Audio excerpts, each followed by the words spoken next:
The room is silent except for the sound of breathing, shallow, labored, the kind that comes when a man has forgotten how to rest.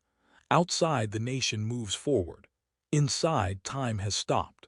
The desk sits empty now, papers scattered across its surface like evidence at a crime scene. Some are marked urgent. Others have been read so many times the ink has begun to smear from the oil of fingertips. The chair behind the desk still holds the impression of someone who sat there too long, who carried weight no human frame was designed to bear. This is not where it begins, but this is where something ends. The year is 1969, and a man who once commanded the most powerful office in the world can barely command his own thoughts. His hands shake when he reaches for a glass of water. His sleep comes in fragments, if it comes at all. The doctors have told him to rest.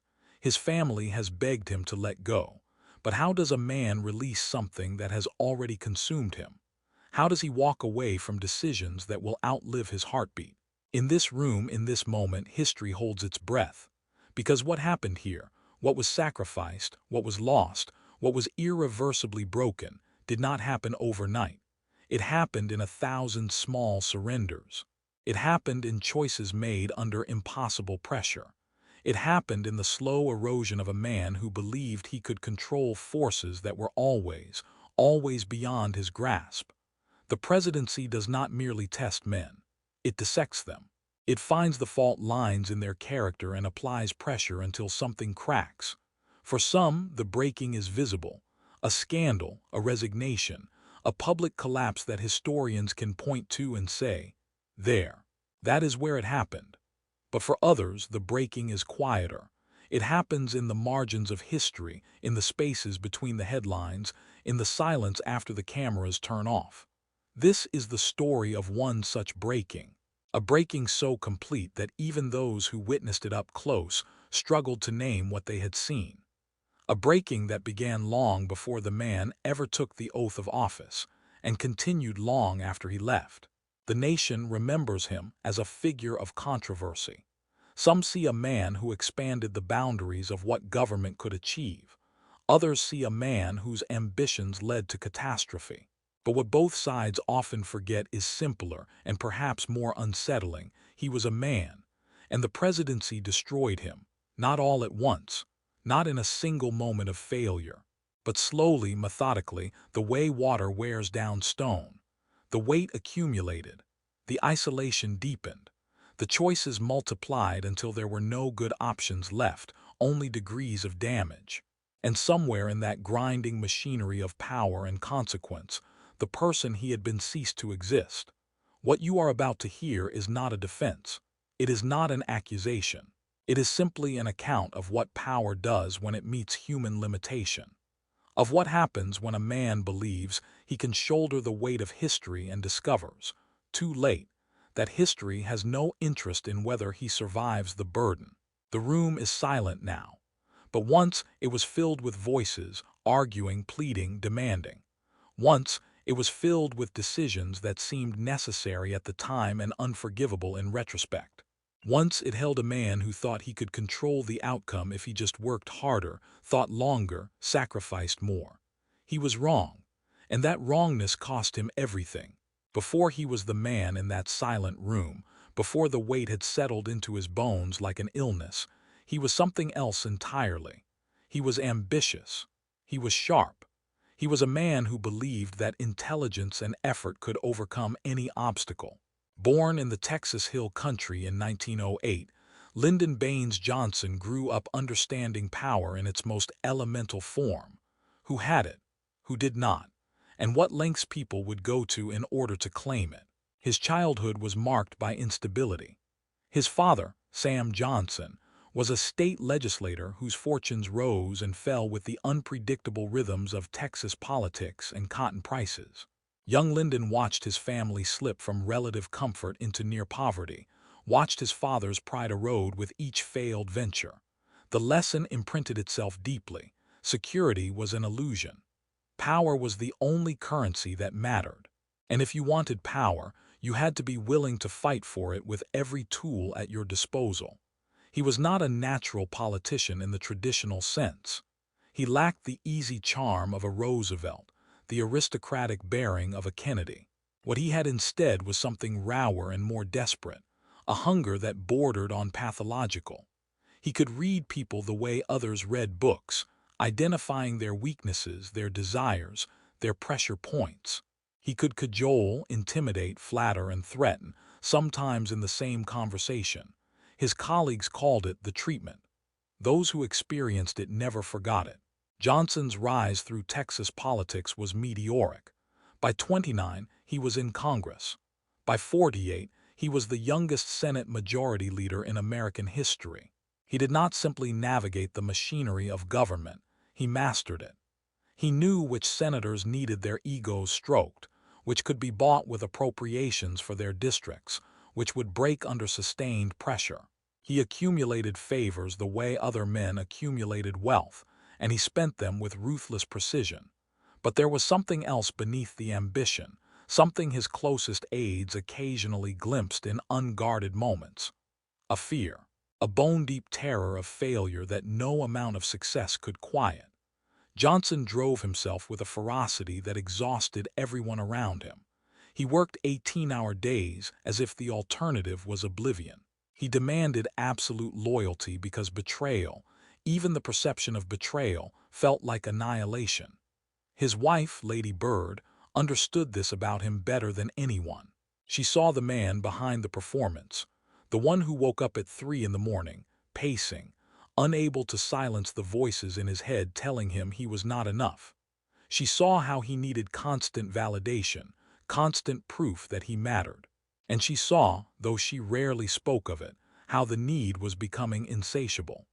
By 1960, Johnson had achieved almost everything American politics could offer short of the presidency itself. He controlled the Senate. He was feared, respected, and deeply influential. But it was not enough. It was never enough. When he sought the Democratic nomination that year, he did so with the desperation of a man who believed that anything less than the presidency was failure. And when John F. Kennedy offered him the vice presidency instead, a position Johnson himself had once called not worth a bucket of warm spit, he accepted, swallowing his pride because the alternative was to be forgotten. The vice presidency nearly killed him spiritually before the presidency could finish the job physically. Kennedy's inner circle, young, Eastern, Ivy League, treated Johnson like an embarrassing uncle. They mocked his accent, his mannerisms, his crude style of persuasion. He was excluded from key decisions, sidelined at important meetings. The man who had wielded more power than any Senate Majority Leader in history found himself ceremonially attending funerals and ribbon cuttings. In those 3 years, something inside Johnson began to calcify. The fear of irrelevance became a reality. The hunger for validation turned bitter. He gave speeches. He smiled for cameras. He did what was asked of him, but privately he seethed. And he waited. Then came Dallas. November 22, 1963. The motorcade, the shots, the hospital, the chaos. And suddenly, impossibly, Lyndon Johnson was President of the United States, not through victory, not through the democratic process he had spent decades mastering, through assassination, through the violent removal of a man half the nation had loved. He took the oath of office on Air Force One, his right hand raised, his face frozen in an expression witnesses struggled to describe. Was it grief, shock, or something else? Something that looked almost like vindication. He had finally achieved what he had sought his entire life, and it had come to him soaked in blood, tainted by tragedy, wrapped in a grief so national and so profound that no one could celebrate. He was president, but he was also the man who had benefited from catastrophe, and that distinction would haunt him. In those first hours, as Air Force One carried Kennedy's body back to Washington, Johnson made a choice. He would not be a caretaker president. He would not simply finish Kennedy's term and fade away. He would be a great president. He would pass legislation Kennedy could not. He would heal the nation Kennedy had left bleeding. He would prove that he deserved this office. What he did not yet understand was that the office did not care about his need to prove anything. It did not care about his fears or his hunger or his desperation to be remembered as great rather than lucky. The presidency had its own logic, its own momentum, and once he stepped fully into its machinery, it would not let him go until it had taken everything. The man who moved into the White House in November 1963 still believed he could control the outcome through force of will and political genius. He still believed that if he worked hard enough, thought strategically enough, pushed relentlessly enough, he could bend history to his vision. He was about to learn otherwise, and the education would destroy him. At first, it seemed to work. For a brief, shining moment, it seemed Lyndon Johnson had been right to believe in his own capacity to shape destiny. The legislative achievements came in a torrent. The Civil Rights Act of 1964, a bill that had been languishing in Congress under Kennedy, passed through a combination of Johnson's legislative mastery and the nation's collective grief. Then came the Voting Rights Act, Medicare, Medicaid, federal aid to education, programs to combat poverty that bore the ambitious name of the Great Society. This was Johnson unleashed, Johnson in his element, Johnson doing what he had trained his entire life to do. He worked Congress like a master conductor leading an orchestra. He knew which arms to twist, which egos to massage, which threats to deploy. Legislation that political observers had considered impossible suddenly became law. For a man who had spent 3 years feeling emasculated in the vice presidency, this was vindication on a scale he had hardly dared imagine. The country responded. His approval rating soared.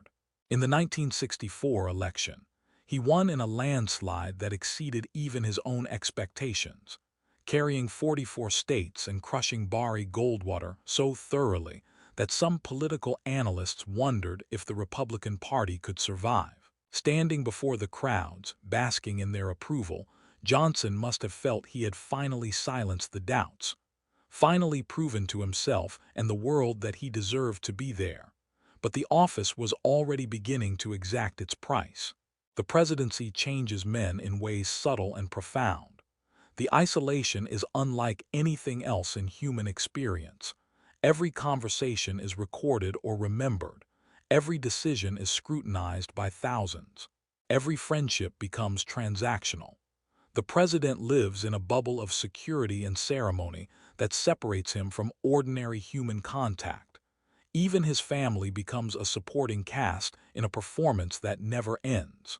For Johnson, who craved human connection and validation with an almost pathological intensity, this isolation was a kind of psychological torture. He needed to touch people, to persuade them face to face, to see the impact of his words in their eyes. But as president, those intimate moments of persuasion became increasingly rare. He was surrounded by aides who told him what he wanted to hear, by Secret Service agents who kept spontaneity at bay, by a schedule that ground through 18-hour days of meetings and ceremonies and photo opportunities. The work never stopped. Johnson had always been a workaholic, but the presidency took it to a new extreme. He held meetings in the bathroom. He conducted business while receiving massages. He installed multiple televisions in the Oval Office so he could watch all 3 networks simultaneously, monitoring how they covered his administration.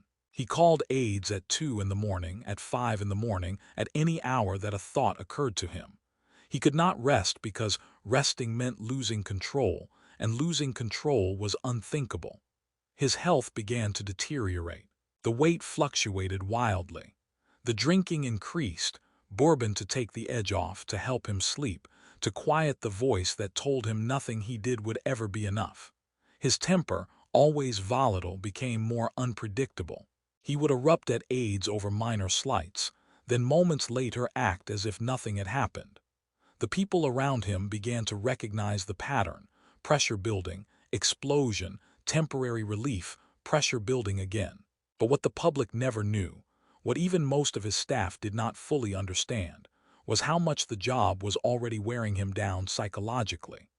Johnson had spent his entire life accumulating power, believing that power was the solution to insecurity, that achieving the presidency would finally fill the void inside him.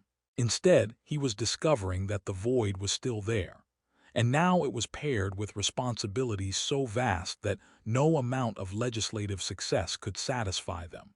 Because while he was passing bills and building his great society, something else was happening. Something that would ultimately overshadow everything he accomplished domestically. Something that was, even in 1964 and 1965, beginning to metastasize. Vietnam. The word itself would come to define his presidency, to eclipse his achievements, to become synonymous with failure and deception and tragedy. But in those early years, Vietnam was still a small problem, a manageable problem, a problem he believed he could handle with the same combination of political skill and determination that had carried him this far. He was wrong, and that wrongness would break him. The seeds had been planted long before Johnson took office. American involvement in Southeast Asia stretched back through Eisenhower and Kennedy, rooted in Cold War logic that demanded the containment of communism at any cost. When Johnson inherited the conflict, there were roughly 16,000 American military advisors in South Vietnam, supporting a corrupt and unstable government against Viet Cong insurgents and North Vietnamese forces. Johnson did not want a war. He wanted to focus on domestic policy, on building his great society, on being remembered as the president who lifted Americans out of poverty and discrimination.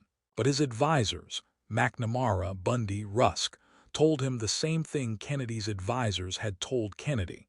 If South Vietnam fell to communism, the rest of Southeast Asia would follow. The domino theory, the credibility of American power, the need to demonstrate resolve. And Johnson, for all his political genius, knew almost nothing about foreign policy. He had spent his career mastering the internal mechanisms of American government, not the complexities of international relations. So he listened to the experts. He trusted their assessments. And when they told him that a limited escalation, more advisors, more airstrikes, more support for the South Vietnamese government would stabilize the situation, he believed them. In August 1964, North Vietnamese torpedo boats allegedly attacked American destroyers in the Gulf of Tonkin. The incident was murky, the facts disputed, the evidence questionable, but it provided Johnson with what he needed: congressional authorization to escalate American involvement. The Gulf of Tonkin resolution passed with near unanimity, giving the president broad powers to use military force in Southeast Asia. It was, he thought, a tool, a way to show strength without committing to full-scale war, a message to North Vietnam that America would not abandon its ally. He did not understand yet that he had crossed a threshold from which there would be no easy return. The escalation began gradually. More troops, more bombing campaigns, more money, more commitment. Each decision seemed reasonable in isolation. Each step seemed like the logical extension of the one before. But together, they were pulling him, pulling the nation, into a quagmire that would consume everything. By 1965, there were over 180,000 American troops in Vietnam. By 1966, over 400,000. The numbers kept growing because the generals kept insisting that just a few more troops, just a few more months, would turn the tide. Johnson, trapped between his own inexperience and their apparent expertise, kept approving the escalations. But privately, the doubts were beginning to eat at him. He would sit in the Situation Room, listening to casualty reports, and ask the same questions over and over. How do we win this? When does it end? What happens if we pull out? What happens if we stay? The answers his advisors gave him never quite satisfied. They spoke in the language of metrics, body counts, pacified villages, enemy infrastructure destroyed. But Johnson, who understood human nature better than any strategist in that room, could sense the rot beneath the numbers. The war was not going as promised. The South Vietnamese government remained corrupt and unstable. The Viet Cong adapted to every American tactic. The bombing campaigns that were supposed to break North Vietnamese will instead seem to harden their resolve. And at home, the first stirrings of protest were beginning to emerge. Johnson could not understand the protesters. They seemed to him ungrateful, naive, blind to the threat of communism. He had fought his entire life to reach this position, had passed legislation that expanded rights and opportunities for millions of Americans, and now college students were burning him in effigy. The rage he felt was profound and personal. They did not understand the impossible choices he faced. They did not know what it was like to send men to die. They thought it was easy to just walk away. But he could not walk away, because walking away meant admitting failure. It meant validating every person who had ever doubted him. It meant betraying the soldiers who had already died. It meant, in his mind, allowing communism to spread unchecked. The trap was closing around him, and he did not yet realize there was no escape. Behind closed doors, Johnson began to show signs of the pressure. His mood swings became more pronounced. He would rage at advisors, accusing them of incompetence or disloyalty. Then he would grow morose, talking about how the war was destroying everything he had worked for. Aides noticed he was sleeping less, drinking more, chain-smoking despite his doctor's warnings. The man who had always projected strength and certainty was beginning to crack, and the war kept escalating. More troops, more casualties, more money, more lies told to the American public about progress that did not exist. Johnson, who had built his political career on his ability to read people and situations accurately, found himself in a situation where accurate assessment led only to despair. The war could not be won quickly, it could not be won cleanly, but it could not be abandoned either, not without consequences that seemed, at the time, unthinkable. The Great Society programs continued. The domestic achievements accumulated. But Johnson's attention was increasingly consumed by Vietnam. The thing he had not wanted, the distraction he had hoped to manage and minimize, was becoming his entire presidency. In late 1967, he stood before a mirror in the White House residence and barely recognized the man looking back. The face was heavier, older, exhausted in a way that sleep could not fix. His eyes held something that had not been there before, a kind of haunted awareness that the thing he had sought his entire life was destroying him. But he could not stop, could not step back, could not admit that the path he had chosen was leading to disaster. Because admitting that would mean admitting that everything, the sleepless nights, the compromised principles, the mounting casualties, had been for nothing. The presidency was no longer something he controlled. It had become something that controlled him. And the worst was still to come. January 30, 1968. The Vietnamese New Year, Tet. American intelligence had been predicting a major enemy offensive for weeks, but the scale and coordination of what happened shocked even the most pessimistic analysts. Viet Cong and North Vietnamese forces launched simultaneous attacks on over 100 cities and military installations across South Vietnam. The American embassy in Saigon itself came under assault. For hours, as the world watched on television, enemy fighters occupied parts of the embassy grounds. The Tet Offensive was ultimately a military defeat for the North Vietnamese and Viet Cong. They failed to hold any major objectives. They suffered enormous casualties. By any traditional measure of military success, the United States and South Vietnam had won. But wars are not only measured in casualties and territory. They are measured in perception, in credibility, in the distance between what leaders promise and what the public sees. For years, Johnson and his generals had been telling the American people that progress was being made, that the enemy was weakening, that victory was within reach. Then Tet happened, and the televisions in American living rooms showed enemy forces inside the supposedly secure American embassy, showed South Vietnamese cities burning, showed American soldiers fighting desperately in streets they were supposed to have pacified. The gap between the official narrative and the reality on screen was too wide to ignore. Walter Cronkite, the most trusted newsman in America, returned from Vietnam and declared the war a stalemate. When Johnson heard this, he reportedly said, "If I've lost Cronkite, I've lost Middle America." It was one of the few times his political instincts led him to an accurate conclusion that he could not bring himself to act on. The political ground was collapsing beneath him. Senator Eugene McCarthy, running as an anti-war candidate, had announced his challenge to Johnson for the Democratic nomination. In the New Hampshire primary on March 12, McCarthy came within a few percentage points of defeating a sitting president. 4 days later, Robert Kennedy, the brother of the man Johnson had succeeded, a man Johnson both envied and resented, entered the race on an anti-war platform. Johnson sat in the White House and watched his presidency disintegrate. The war he had escalated to prevent American credibility from collapsing had destroyed his own credibility. The public he had served, the legislation he had fought for, the great society he had envisioned, all of it was being overshadowed by Vietnam. And the worst part, the part that ate at him in the early morning hours, was that he did not know how to stop it. He could not simply withdraw.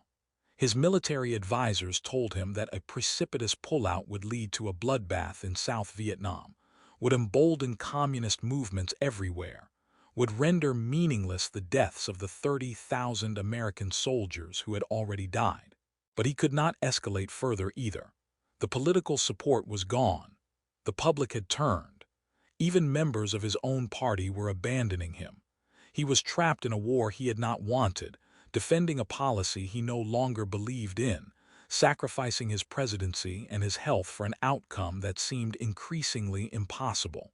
The pressure manifested physically. His weight ballooned. His heart, already damaged by a massive heart attack in 1955, strained under the stress. He developed a severe gallbladder condition that caused constant pain. His doctors urged him to slow down, to reduce his workload, to consider the toll the presidency was taking on his body.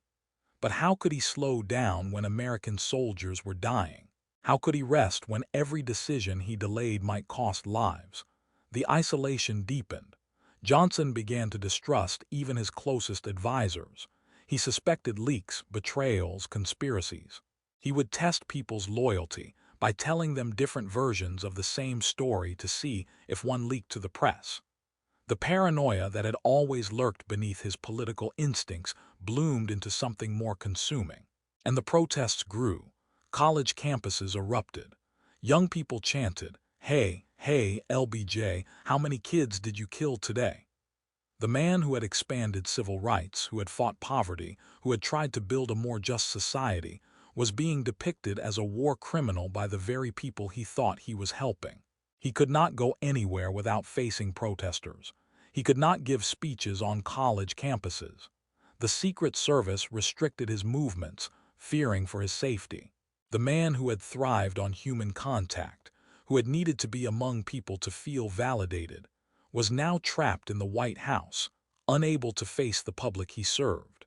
In late March 1968, Johnson gathered his speechwriters and closest advisors. He had a decision to make. His advisors were split. Some urged him to stay the course, to seek re-election, to argue that abandoning Vietnam would be a betrayal. Others, looking at the polling numbers and the political landscape, suggested it might be time to step aside. Johnson knew what he had to do. Deep in his gut, beneath the layers of political calculation and ego, he knew. The presidency was killing him. The war was unsolvable. His continued presence was making everything worse. But knowing and accepting are different things. He worked on the speech himself, writing and rewriting the ending, keeping it secret even from Lady Bird until the last moment. On the evening of March 31, 1968, he addressed the nation. He spoke about Vietnam, about peace initiatives, about limiting the bombing campaigns. The audience expected the standard presidential address about staying the course. And then, at the end, he said the words that stunned the nation.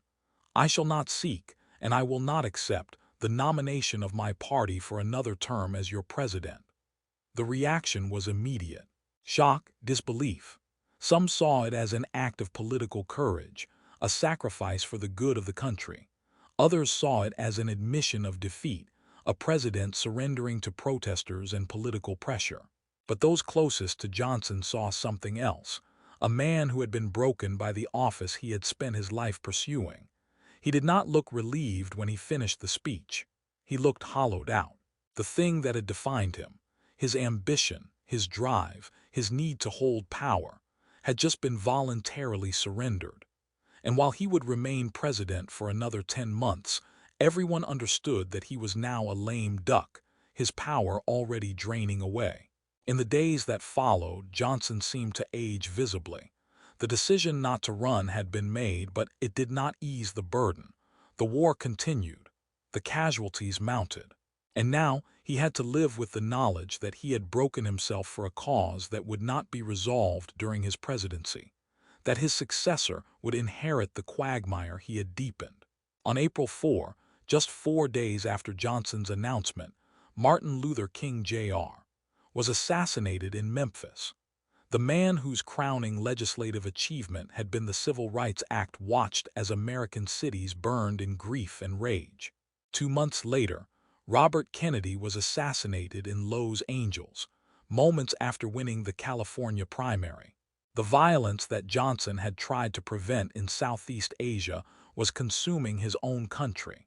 He moved through the remaining months of his presidency like a ghost. He negotiated with the North Vietnamese, hoping to secure a peace agreement before he left office.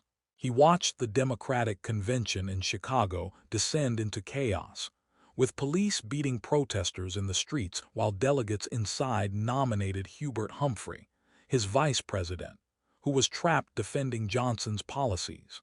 He watched Richard Nixon win the presidency in November, campaigning on a promise to end the war with a secret plan he would never specify. Johnson knew what history would remember, not the Civil Rights Act, not Medicare, not the Voting Rights Act, not the programs that had lifted millions out of poverty. History would remember Vietnam. History would remember the credibility gap. History would remember the president who had escalated a war and then been driven from office by his own party. On January 20, 1969, he stood on the Capitol steps and watched Nixon take the oath of office. Then he boarded a plane back to Texas, back to the ranch where he had been born, back to a life without power, without purpose, without the thing that had sustained him for decades. He was 60 years old. He looked 20 years older, and he had 4 years left to live. The ranch in Texas should have been a refuge. It was the place Johnson had always returned to when he needed to reconnect with who he was before Washington, before power, before the weight. But when he returned in January 1969, the ranch felt less like a refuge and more like a prison. For the first time since his 20s, Lyndon Johnson had no office to go to, no meetings to attend, no decisions that mattered. The phones still rang, but less frequently. The visitors still came, but they were paying respects rather than seeking favors. The world had moved on, and he was not in it. He tried to stay busy. He worked on his memoirs, The Vantage Point, a book that would be criticized for its defensiveness, its refusal to grapple honestly with Vietnam, its attempt to control his legacy even in retrospect. He oversaw the construction of his presidential library at the University of Texas. He gave occasional interviews, always returning to the same themes: his domestic achievements, the accomplishments that were being forgotten, the context that history was already stripping away. But mostly he declined, rapidly, visibly. The heart condition that had troubled him since 1955 worsened. He ignored his doctor's advice about diet and exercise. He started smoking again despite having quit years earlier. The official story was that he only smoked in private, but those who visited the ranch saw the ashtrays, saw the constant cigarettes, saw a man who had stopped caring about longevity. His appearance shocked those who had known him during his political prime. The weight fluctuated wildly, gaunt 1 month, bloated the next. His hair, which he had always been vain about, grew long and unkempt. He dressed in ranch clothes, worn jeans, old shirts, refusing the suits and ties that had been his uniform for decades.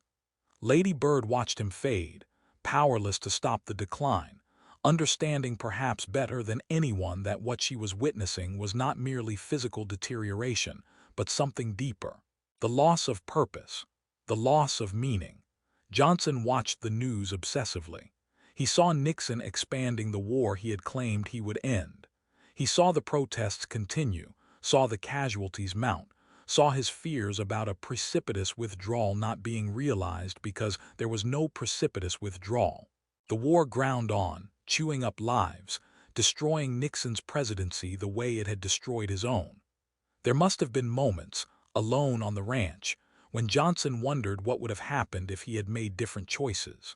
What if he had limited American involvement in 1964? What if he had refused to escalate? What if he had trusted his instincts rather than his advisors? But these thoughts led nowhere productive. The decisions had been made. The consequences had unfolded, and no amount of retrospective wisdom could change what had happened. In 1971, Johnson suffered another heart attack. He survived, but it was clear the end was approaching. He began putting his affairs in order, making sure his library was completed, ensuring his papers would be preserved. He gave a final major interview to Walter Cronkite, the man who had helped turn public opinion against the war. In it, Johnson looked tired beyond measure, his voice lacking the energy that had once commanded Senate floors and press conferences. He spoke about civil rights, about poverty, about the Great Society. He spoke less about Vietnam, though it hung over the conversation like smoke. When Cronkite pressed him on the war, Johnson gave carefully constructed answers that revealed nothing of the private anguish, nothing of the nights when he could not sleep, nothing of the price he had paid for decisions made under impossible pressure. On January 22, 1973, Lyndon Johnson died of a massive heart attack at his ranch. He was 64 years old. The news came the same day that the Paris Peace Accords were announced, ostensibly ending American involvement in Vietnam.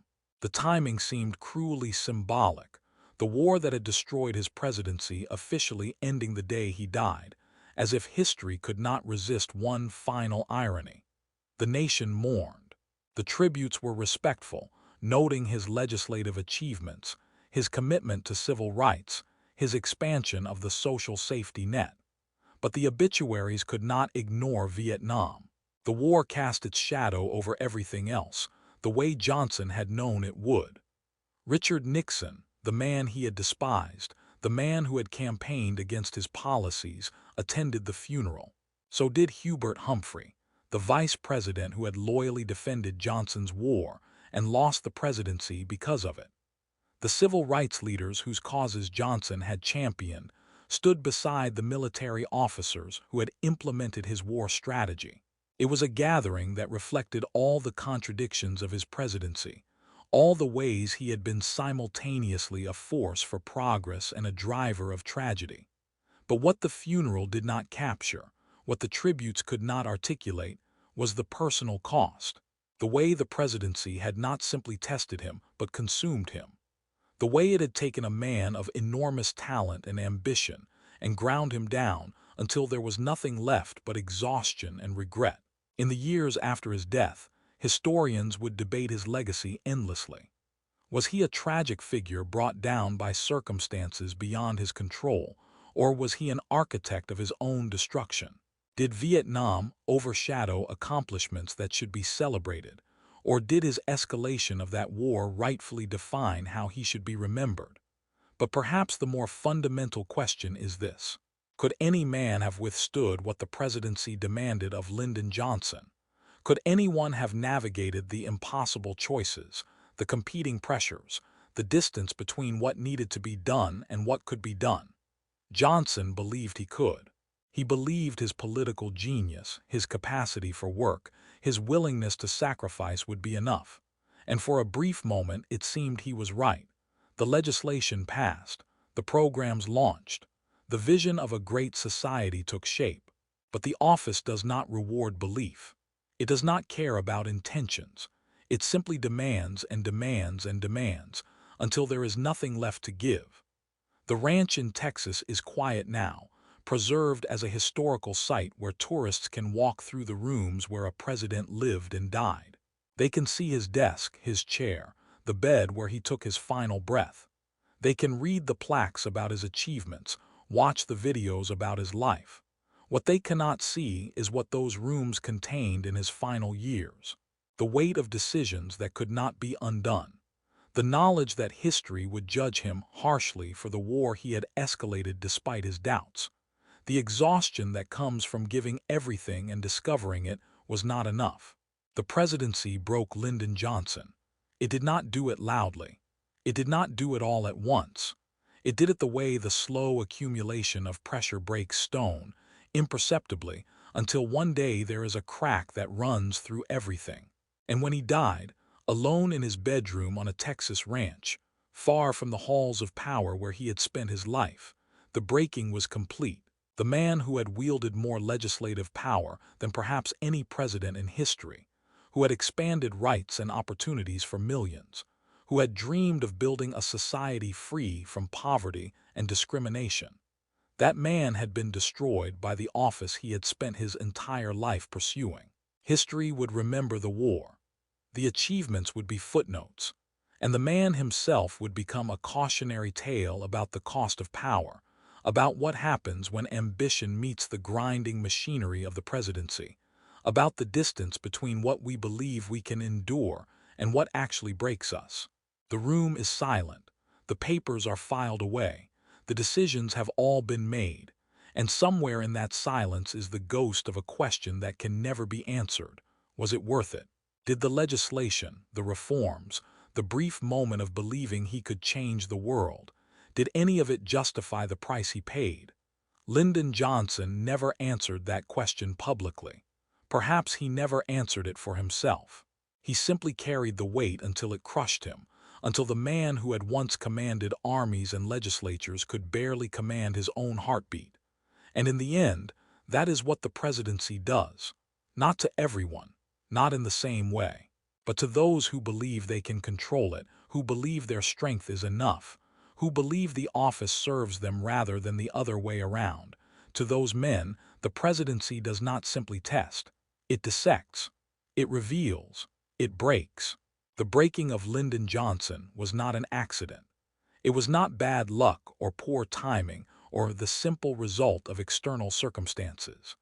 It was what happens when a human being encounters forces beyond human scale and refuses to acknowledge the limitation until it is too late. He was not the first president to be broken by the office. He will not be the last, but his breaking was complete and visible, and serves as a reminder that power has a cost that cannot be calculated in advance, only paid in full when it is too late to change course. The ranch is quiet. The man is gone.